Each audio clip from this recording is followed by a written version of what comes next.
Oi, gente! Meu nome é Silene Medrado, eu sou uma mulher branca, de cabelos pretos abaixo do ombro, eu uso uma franja de lado, sou apresentadora e roteirista do podcast Se Liga, e este é um episódio adaptado em Libras.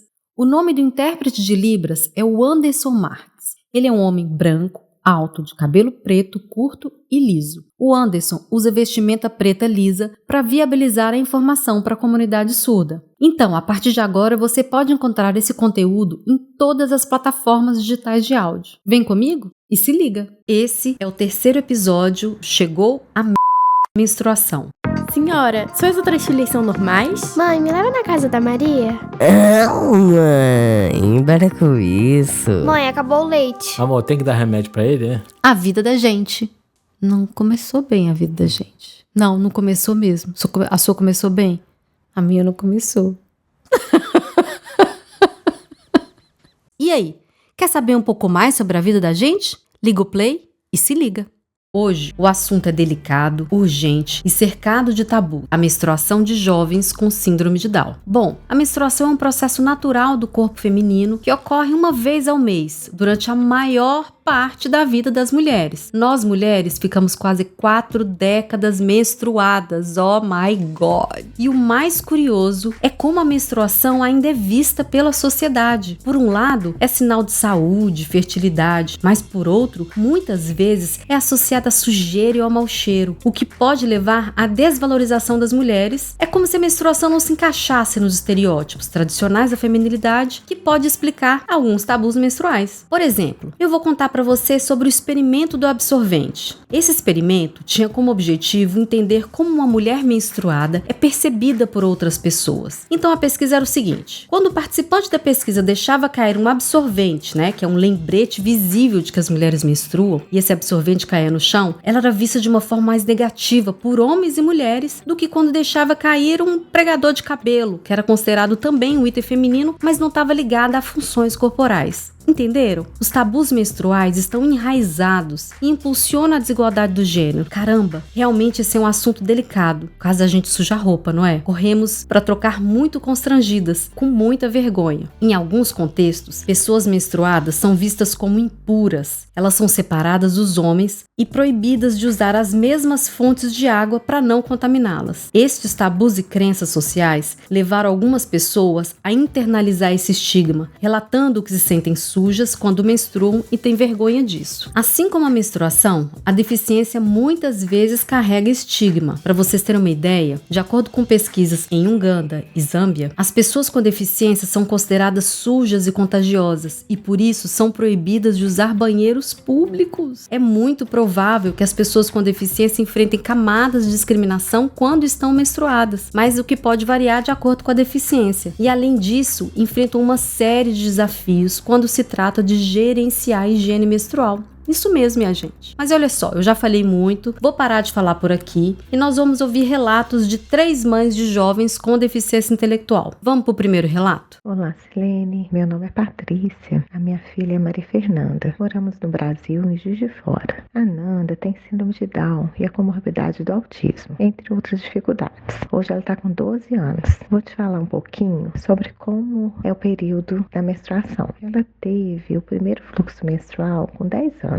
E disse que a calcinha estava suja de cocô. Ensinamos o uso do absorvente. Comecei a mostrar em mim para ela começar a imitar e compreender melhor o que estava acontecendo. Atualmente, uma semana antes de descer o fluxo, ela fica mais sensível ao ambiente, mais ansiosa, os barulhos incomodam, as estereotipias aumentam, mas deixamos ela mais quietinha. Eu acho que é o mesmo que acontece com a gente, né? As coisas incomodam também. Ainda precisamos ajudar a colocar o absorvente. Tirá-lo, ela já tira, enrola, mas com o dia a dia vamos aprimorando. E obrigada pela oportunidade de compartilhar. Beijos a todos. Gente, eu quero que vocês saibam que esse episódio surgiu num papo com a Patrícia. Eu lembro que a gente estava falando sobre adolescência, porque Matheus está com 14 e a Nanda com 12, e aí surgiu o tema. Nós comentamos que sempre quando fala em deficiência, a gente pensa na escola. Olha, eu até acredito muito que a gente precisa discutir a escola, mas a inclusão vai muito além dos muros da escola. E até mesmo para acontecer a inclusão na escola, nós precisamos discutir muitos temas, e por isso a gente está aqui para falar da merda da menstruação. Um tema com tantos tabus estudos e tão pouco falado nesse grupo de pessoas com deficiência. De acordo com a literatura, as alterações físicas, psicossociais e sexuais associadas à puberdade são uma fonte de preocupação para os pais de pessoas com síndrome de Down, especialmente em termos da higiene pessoal, porque para além dos cuidados das jovens durante a fase da menstruação, algumas meninas têm dificuldade para compreender e expressar os sintomas relacionados aos seus ciclos menstruais e suas necessidades. No relato da Patrícia, a Nanda, quando viu a menstruação pela primeira vez, não entendeu e achou que fosse cocô. Ela tinha 10 anos, né, gente? Tão pequenina que a gente até espera mesmo que a compreensão desse fato, a dificuldade da compreensão para ela ou para qualquer outra menina com 10 anos de idade. Assim, as pesquisas identificaram que meninas com síndrome de Down têm o mesmo desenvolvimento semelhante na idade da menarca, os ciclos menstruais, a anatomia genital das meninas de outras meninas típicas sem deficiência. Bom, aqui no caso da Nanda, nós temos uma questão que torna a menstruação mais desafiadora. A Nanda tem síndrome de Down e comorbidade, transtorno do espectro do autismo. E de acordo com as pesquisas, esses adolescentes enfrentam muitas dificuldades com seus ciclos menstruais, relatados como mudança física, lidar com sintomas, sensibilidade emocional e sensorial. E além disso, as alterações de comportamento e crises que elas podem ter por ser uma dificuldade da expressão da dor, das cólicas, o que mostra a importância da gente interpretar essas alterações de comportamento durante a menstruação para ter uma abordagem correta. Quando eu ouvi o relato da Patrícia, eu fiquei pensando na quantidade de situação que a Nanda vive na escola, em festas, em terapias. Será que os professores, profissionais, terapeutas, amigos, sabem o quanto é importante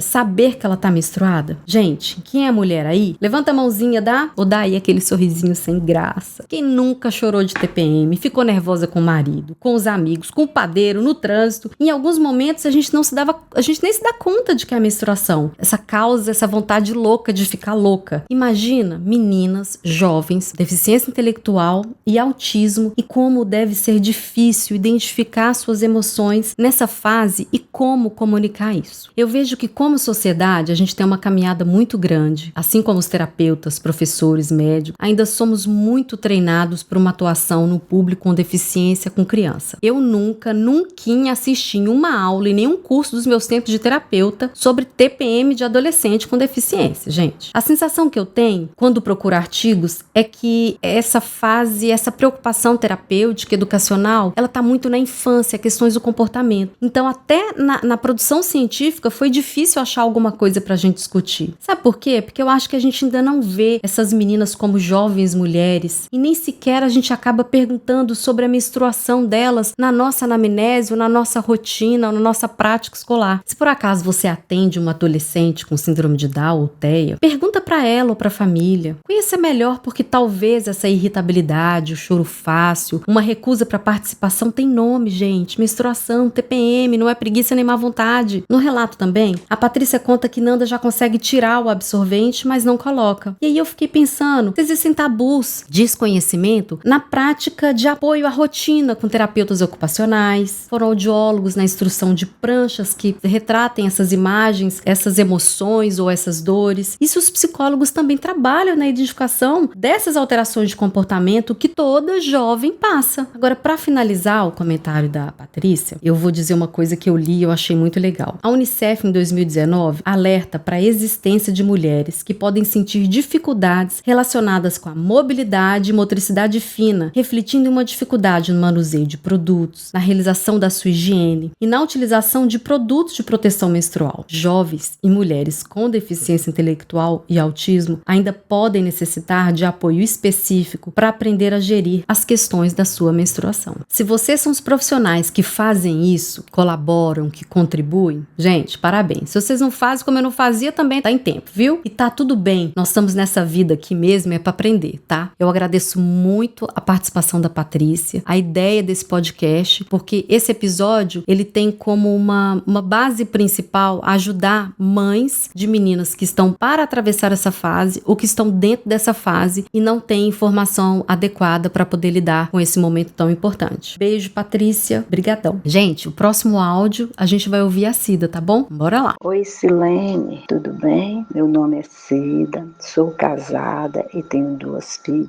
Samira e também tenho Samara. com 15 anos de idade que tem síndrome de Down. Eu vou contar para você como foi que eu descobri que Samara estava menstruada. Samara estava com 11 anos. Quando foi 2020, certo dia eu estava fazendo serviço aqui em casa e minha filha mais velha chegou na janela e falou assim: mãe, a senhora viu Samara? Eu falei assim: vi. O que tem Samara? A senhora olhou a calcinha dela? Eu falei assim: não, o que foi? Ela assim: eu acho que Samara menstruou. Quando minha filha falou aquilo, era como se tivesse derramado um balde de água na minha cabeça. Eu fiquei sem ação, eu fiquei parada olhando para minha filha mais velha, para Samira, sem saber como eu ia agir, sem saber o que falar. E eu fiquei assim, alguns minutos sem palavras, sem saber o que falava, só olhando para ela. Depois eu fui e falei assim: eu não acredito. Ela falou assim: verifica. Eu acho, eu não tenho certeza, mas era bom a senhora dar uma olhada. Eu fui, chamei Samara, levei ao banheiro. Quando eu cheguei lá, que eu olhei na calcinha dela, realmente ela estava menstruada. Aí ela falou comigo, ela foi e virou para mim: o que foi, mãe? Eu falei assim: ô filha, você está menstruada, sua menstruação veio. Ela, oba! Ela ficou na maior alegria, porque ela já sabia da menstruação, porque eu já tinha conversado com ela a respeito da menstruação, como seria a menstruação, por causa das dores que ela vinha sentindo e porque o médico já tinha falado que o útero dela já estava em formatinho de pera, que ela estava perto de menstruar. Então eu achei por bem já explicar para ela, mesmo que ela não entendesse muito bem, eu queria explicar. Então eu expliquei para ela, falei com ela que ela ia menstruar. À noite o pai dela chegou, ela chamou o pai dela, o que é? Ela falou assim: não, eu quero meu pai aqui, faz favor aqui, pai. E foi, chamou ele num cantinho, num lugar, em outro cômodo da casa, e conversou com ele. Aí voltou, aí eu falei assim: o que foi? Ela: não, é segredo. Aí depois meu marido me contou que ela chamou e falou: pai, minha menstruação veio, eu agora sou uma mocinha, mas eu quero te falar que é segredo, você não pode contar pra ninguém. É segredo só nosso aqui de casa, só nós que podemos ficar sabendo disso, mas ninguém pode ficar sabendo. E o pai dela: tudo bem, eu não vou contar pra ninguém. Que bom, feliz, tô feliz. E abraçou, sabe? Ela abraçou e ela toda feliz. Esse foi o primeiro mês, né? Em 2020, eu fiquei feliz porque era pandemia, porque na minha mente veio: poxa vida, se fosse na escola, se ela tivesse menstruado, se fosse em algum outro local que ela tivesse, e fiquei assim, com vários pensamentos. E eu chorei muito quando a menstruação de Samara veio. Eu chorei muito e questionei muito para que Samara menstruar, porque eu falei assim: ela deveria esperar ela ter mais maturidade para menstruar. Ela tem 11 anos, mas não tem a maturidade de uma criança de 11 anos. E eu chorei muito. Meu esposo foi e falou assim: mas isso é uma coisa normal da natureza humana, da natureza feminina. Toda mulher vai menstruar um dia, a não ser que ela tenha algum problema de saúde. A história da Cida, a gente nota o choque da notícia. A menstruação, ela impõe aos familiares uma nova rotina de cuidado e aumenta o nível de ansiedade antes e após a menarca, né, que é a primeira menstruação. No coração da mãe surge a seguinte frase: uma menina ainda tão infantil, vivendo uma fase que exige tanto amadurecimento e cuidado. Meninas com deficiência intelectual podem levar mais tempo para desenvolver habilidades necessárias para o gerenciamento menstrual. Pode refletir na falta de compreensão dessas práticas necessárias para o uso do absorvente, em comportamentos sociais inadequados, como colocar absorventes em locais inadequados, não perceber a roupa suja, falar do assunto em momento inapropriado, e isso gerar reações negativas, né, na escola, nos colegas, o que exige dos pais e principalmente uma atenção que vem para as mães. Alguns pesquisadores realizaram um estudo quantitativo com 452 pais de jovens e mulheres com deficiência intelectual de 14 a 55 anos, e os resultados apontaram que os participantes não têm muito conhecimento sobre a sua menstruação e sobre o seu ciclo menstrual. Quando eu ouvi esse áudio da Cida, eu decidi deixar ele por muito tempo, sabe? Foi delicioso ouvir sobre o envolvimento de toda a família nesse processo, que só confirma que eu fiz o doutorado na área certa, estudar família. É aonde está a vida da gente, a família. A família é um ambiente que vivemos diariamente. É nela que encontramos apoio emocional, segurança, valores, normas sociais que moldam a nossa perspectiva sobre nós mesmos e sobre o mundo. Eu ouvi várias vezes o áudio da Cida e fiquei pensando no apoio mútuo dessa família. estão todos envolvidos no processo da Samara. Mas o que mais me surpreendeu e fiz questão de colocar aqui foi a participação do seu Carlos, o pai. Um pai que acolhe, disponível para escuta, assertivo para o diálogo com essa mãe, sabe se colocar nos momentos mais delicados entre essas duas grandes mulheres, Cida e Samara. Mas eu tô curiosa para ouvir mais um pouco sobre a Cida. Gente, segura aí, vamos lá. Um dia eu dando um banho nela, ela menstruada, ajudando, né, ela a tomar banho, explicando pra ela, falou comigo assim, você é culpada de eu estar menstruada? Você é culpada? E começou a chorar, eu falei assim, filha, eu não sou culpada. A mãe fica arrasada, né, aí eu saí do banheiro, falei que meu marido chorando, ai, Samara tá me culpando, que ela tá menstruada, que eu sou culpada, por mais que eu já expliquei. Aí meu marido nessa hora entrou em cena, chamou Samara no canto e falou, vem cá, filha, nós vamos conversar. Procurei um ginecologista na minha confiança e conversei com ele antes dela menstruar e pedi para ele, perguntei se a gente poderia fazer isso e não deixar a Samara menstruar com algum tipo de medicamento. Ele falou, sim, existe sim medicamento que ela vá tomar, que ela não vai menstruar. Só que eu não aconselho você fazer isso. Por que eu não aconselho? Porque todo medicamento ele vai trazer algumas reações que não serão boas. Vamos fazer o seguinte, você deixa a Samara menstruar. Se ela não lidar bem com a menstruação, você volta aqui que a gente vai conversar e vai ver o que a gente pode fazer. Mas assim que Samara menstruou, a pediatra já voltou atrás e queria que a gente falou comigo para mim procurar um ginecologista para a gente fazer o uso do anticoncepcional porque ela tinha medo de abuso na escola. Em muitos casos, a família procura uma orientação para o controle menstrual, mesmo antes dessa menarque, a primeira menstruação, né? Logo depois do surgimento da mama, é muito comum que famílias de jovens com síndrome de Down procurem orientação. Nesse trecho do áudio da Cida, ela vai de encontro a um médico, é orientada por ele, da mesma forma que a literatura científica afirma, da importância da Samara experimentar essa menarca fisiológica antes de uma intervenção, porque a exposição dela a esse hormônio é essencial para promover o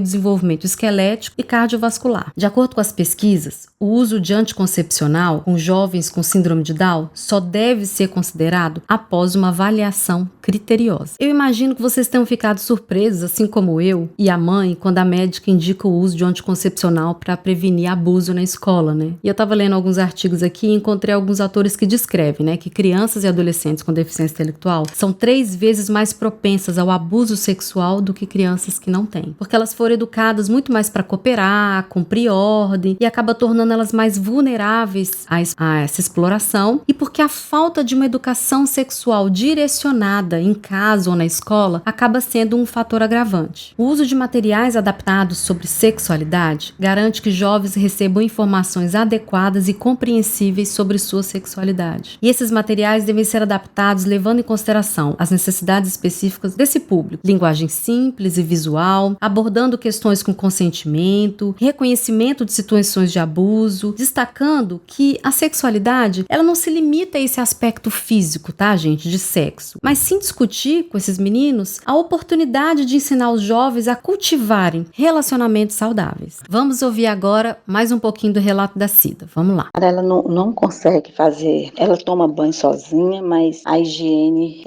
para colocar o mods, ela precisa de ajuda, eu que coloco, eu que falo com ela para tomar banho, eu que falo, Samara, tá na hora de trocar, ó, tá sujo. Ô, Silene, é muito choro, Silene, ela chora demais por causa dessa menstruação, quando essa menstruação vem, é um choro, uma lamentação, e reclama e fala que odeia, que detesta, que tem nojo, que é nojento. Na realidade, é uma luta, na questão dessa aceitação, que ela, por mais que ela saiba que tem outras coleguinhas dela que menstrua também, por mais que ela já tenha consciência que todo mês vai vir, mas todo mês que vem para ela é uma surpresa para ela, uma surpresa desagradável. Então a gente decidiu, Samara não vai na escola no período de menstruação. Por 5 dias de aula, 5 dias de menstruação, 5 dias sem ir na escola. Porque ela precisa ser orientada, eu preciso lembrar ela, Samara, já tá na hora de trocar o mods, Samara, vai tomar banho pra você trocar o mods. Na escola ela não vai ter isso. O professor não vai ficar, o professor japonês não vai ter tempo de ficar falando. Samara vai trocar o mods, tá na hora de você trocar. E se ela se sujar todinha lá? A Cida conta um pouquinho pra gente sobre as barreiras que enfrentam no autocuidado da Samara. Alguns estudos também examinaram o autocuidado de jovens com síndrome de Down e relataram uma variedade de resultados. Que 20% das mulheres com síndrome de Down, em algumas pesquisas, conseguiam se cuidar sozinha, o outro restante dos 15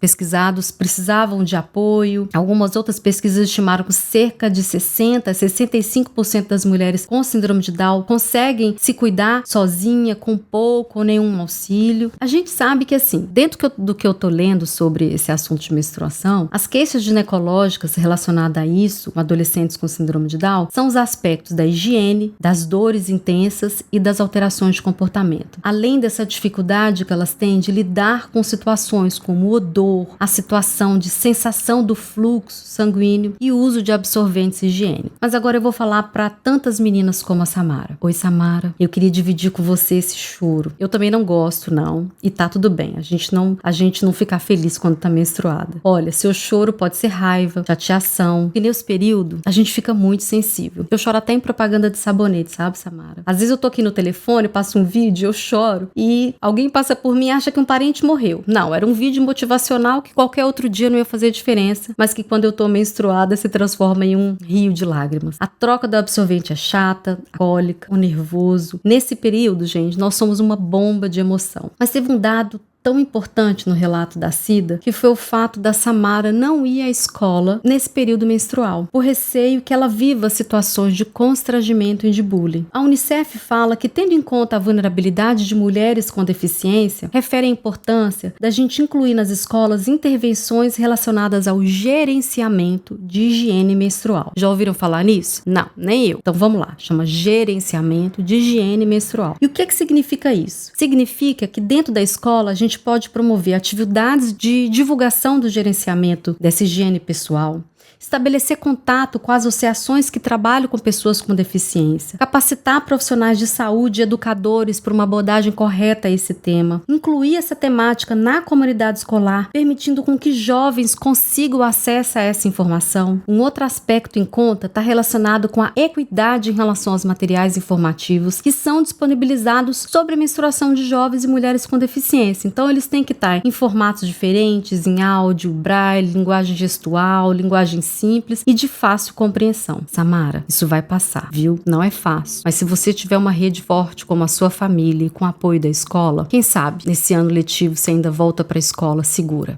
Gente, essa é a última parte que a gente vai ouvir mais um pouquinho da Cida, tá bem? Vamos lá. Eu descobri agora uma calcinha descartável. Minha filha ganhou o neném e ela fez uso dessa calcinha. Ela falou: mãe, essa calcinha é boa. Eu usei depois do parto e eu gostei. Compra pra Samara, talvez Samara vai adaptar a calcinha higiênica mais do que o Modis, porque o Modis ela dá muita coceira. Muitas vezes eu encontrei, Samara estava assistindo o vídeo e de repente eu chegava no quarto, quando eu chegava lá que ela olhava para mim, eu dava vontade de chorar. Eu dava vontade de chorar quando eu olhava pro rosto de Samara toda suja de sangue, que ela coçava porque o Modis dava alergia nela e ela esquecia e passava a mão no rosto. Muito obrigada. Fica com Deus. A gestão da higiene menstrual, então a gente começa a ouvir histórias que são muito distantes da realidade de alguns e muito próxima à realidade dos outros, né? E aí eu lendo esses artigos eu encontrei falando dessa gestão da higiene menstrual, que ele corresponde a forma como as mulheres e adolescentes lidam com a menstruação não diz respeito apenas à gestão desse período, mas que tem uma necessidade da gente trabalhar crença e tabus que existem em torno da menstruação, né? E à medida que eu li os artigos e ouvi a Cida, eu tive vontade de dar vários abraços nela, no Carlos e na irmã, e eu senti um orgulho danado de contar histórias reais da vida da gente que pergunta, que vai a 1000 médicos, a escola, até o fim do mundo, por respostas e soluções. Aqui nós temos um exemplo de uma família que está atenta aos sinais, que usa estratégia, que compra calcinha descartável, que procura orientação profissional para contornar as adversidades e conduzir de maneira segura para todos. A família aqui decidiu proteger Samara. Por isso, eu queria falar um pouco sobre empoderamento de mulheres com deficiência e a relação que isso tem com a menstruação. Você sabia que com a civilização moderna, você sabia que com a civilização e a modernização do Ocidente, as mulheres passaram a ocupar diversos cargos e, por isso,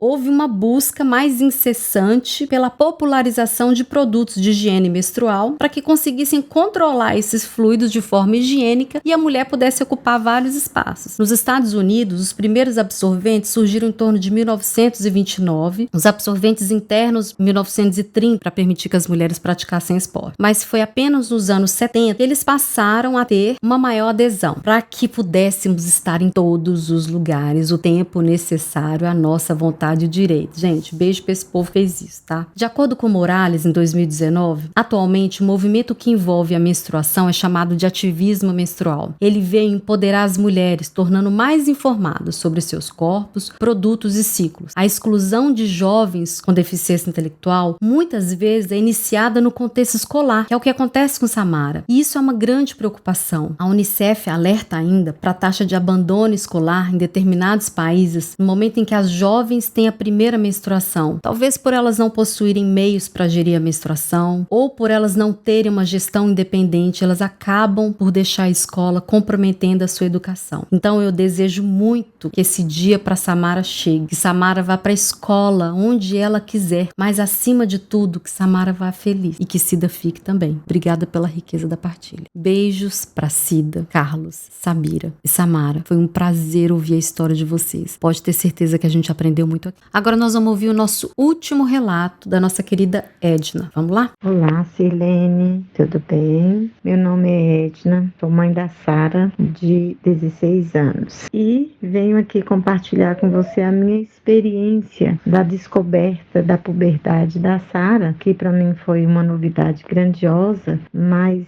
que eu me preparei um pouquinho antes. Há 16 anos era pior ainda, que a gente não tinha em que a gente busca esse conhecimento. Eu, mãe da Sara, então eu já não tinha meu ciclo menstrual mais, quando a Sara estava com 11 anos. Eu estava estudando como eu ia fazer para a gente conseguir passar a informação para ela, que era uma coisa diferenciada. Aí eu comecei a usar o absorvente e passava ketchup, alguma coisa assim. Aí um dia ela, mamãe, o que é isso? Eu falei, filha, a mamãe está menstruada. Nossa, que isso? Aí eu falei assim, isso é quando acontece que a gente está virando mulher, então toda mulher tem isso é normal para todas as mulheres. Quando chegou aos 11 anos, a Sara teve o primeiro ciclo, né? Ela estava dormindo em casa, no dia ela acordou, foi pro banheiro e voltou assim com o olhinho arregalado, pegando a toalha. Que foi, filha? Mãe, eu menstruei, acredita? E aí eu já tinha comprado o absorvente, já deixado preparado para ela ir se sentindo mais segura. Expliquei a ela, se acontecesse na escola, que ela chamasse a professora e compartilhasse com a professora, se sujasse e não tivesse com os higiênicos as coisas, que ela me chamasse, entendeu? Que eu ia buscar ela na escola. Aí fomos usar o absorvente juntas, e aí eu fui ensinando ela, ensinei ela a higienização.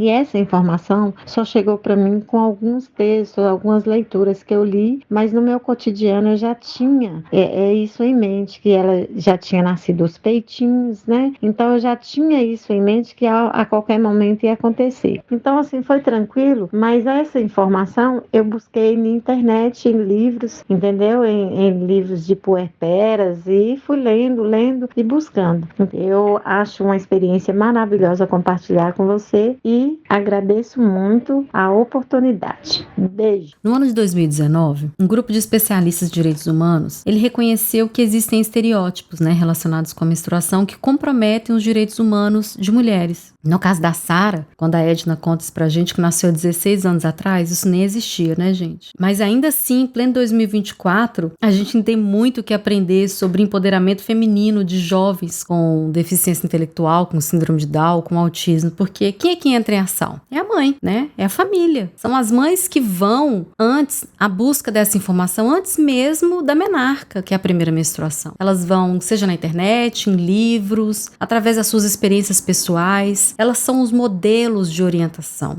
Então a gente vê que há 16 anos atrás não tinha, e parece que não mudou muito mais as coisas, não. Eu ouvi uma coisa muito legal no áudio da Edna, em que a gente escuta quando a gente menstrua. Agora você é uma mocinha, uma mulher, a gente escuta muito muito isso. A chegada da menstruação, ela marca o ciclo reprodutivo das mulheres porque simboliza essa transição da infância para a fase adulta, né? Significa que agora essa menina já se tornou uma mulher, porque ela pode ter filhos. E é aí que mora o perigo. E é aí que a gente precisa ter uma atenção redobrada quanto às orientações, não somente a higiene menstrual, mas a educação sexual não com uma preocupação do sexo em si, não é. São de comportamentos inapropriados e de regras de condutas para que a gente evite que essas meninas engravidem novas ou sejam abusadas sexualmente e passem situações de violência. No caso da Edna, ficou evidente, como as outras mães ali, a falta de apoio, né, de orientação profissional. Ela teve que ela mesma criar estratégias, né, passar ketchup no absorvente, simular situações de menstruação, de cuidado, de higiene, para que a filha pudesse replicar esse modelo. Com dicas também de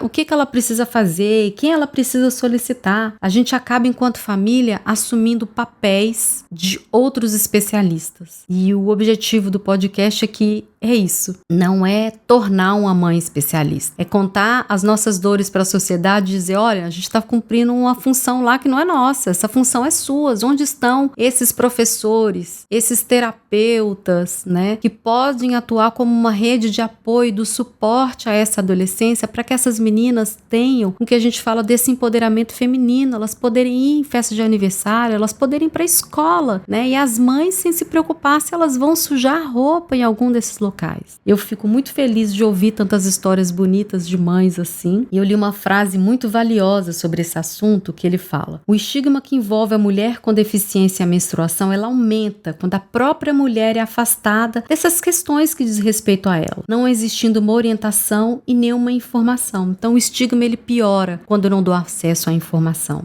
E ouvindo tantas histórias, eu vejo que as famílias estão cumprindo esse papel. A gente não consegue ter uma caminhada muito exata e com muita segurança porque falta, quando a gente sai do âmbito da casa, esse contexto lá fora, porque é esse contexto lá fora que não está preparado. A mãe da Sara fez esse papel, fez o serviço, e eu fico muito feliz hoje de estar contando isso para vocês. A Edna, sinta meu abraço, um orgulho de você, a sua iniciativa de, mesmo não estando mais menstruada, criar uma situação para que a Sara conseguisse entender como fazer a sua própria higiene, mostra que você pode ser também, e assim as outras mães, grandes multiplicadoras para outras jovens com síndrome de Down, com autismo, dentro da sociedade da nossa comunidade. Eu espero que vocês tenham gostado e fiquem ligados no próximo episódio do Se Liga. Agora eu vou pedir para você não esquecer, ativa o sininho, classifica e diz o que você achou desse episódio. E até lá, se liga!